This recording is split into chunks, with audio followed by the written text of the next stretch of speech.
Is Harold Fannin Jr. the best tight end in the 2025 NFL draft class? Let's find out.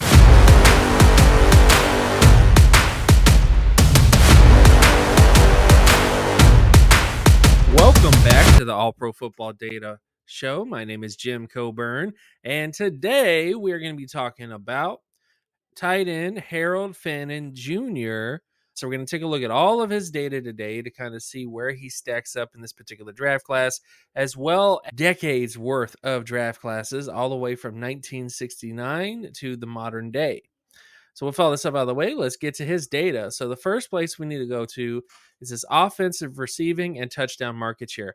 Harold Fanning Jr. was dominant in terms of this data right here. 99 percentile in terms of his total offensive market share, 99 percentile in terms of receiving market share, and 99 percentile in terms of touchdown market share.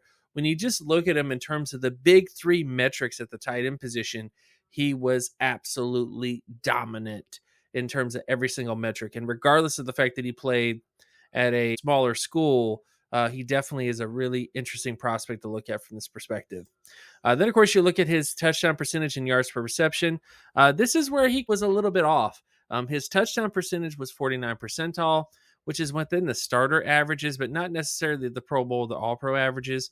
And his yards per reception was 77 percentile, which didn't quite hit the All-Pro averages, but does hit within the Pro Bowl and starter averages. So based on his overall data, he's more on the starter end of things versus the All-Pro Pro Bowl end of things. It doesn't mean he can't be a Pro Bowler. It's just it's a lot less likely that he would become like an All-Pro player and maybe a little less likely to be a Pro Bowler based on his overall data from that perspective.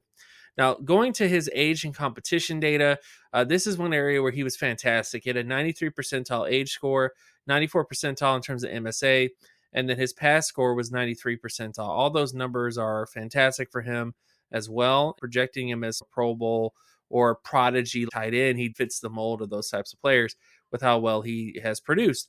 And despite the fact that he played at a lesser competition at Bowling Green, he was a very productive player. Now, one area that was a little bit of a concern for him was in his first down, second down, and third down production metrics. Taking a look at his first down, second down, and third down situations, his first down percentage in first down situations was only his 15 plus percentage was 66 percentile, and the 25 plus percentage of 25 plays was 20 percentile. Most of his big plays were in that 15 plus area, not the biggest deep threat, but again, he is a tight end. His most productive down and distance in college was first down and second down. His first down conversion rate was 32 percentile in second down situations.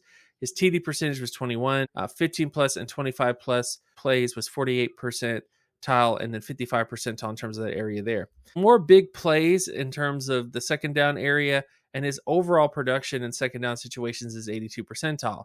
The one area where he was a little bit less was third down situations. Taking a look at his third down data right here, his first down conversion rate in third down situations was 19 percentile.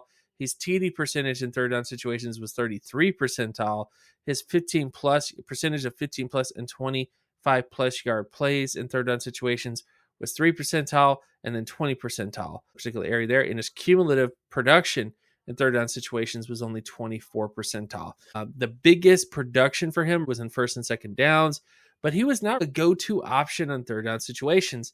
And then another area of somewhat concern was his red zone data. His TD percentage in red zone situations was 63 percentile. His 15 plus percentage was 33 percentile, and his cumulative data in red zone situations was 80 percentile.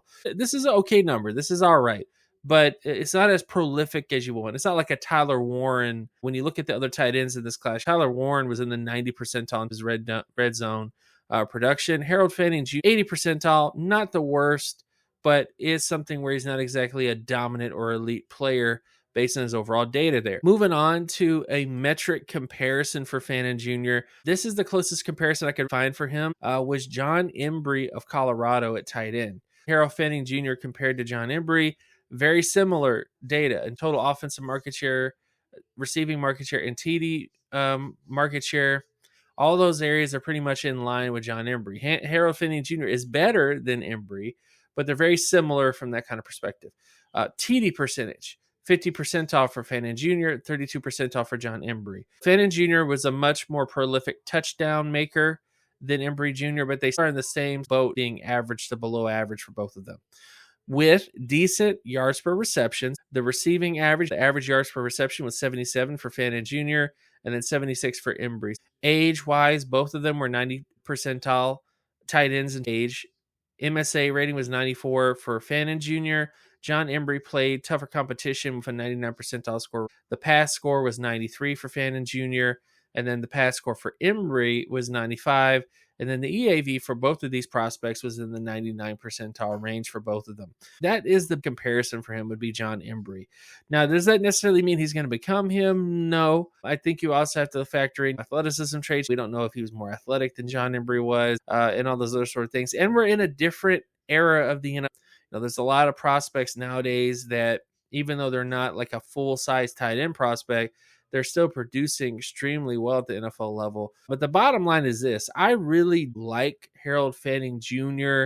I do not want to say that he's going to have all-pro potential, even though he did have incredible overall total offensive market share, receiving market share, and touchdown market share for him.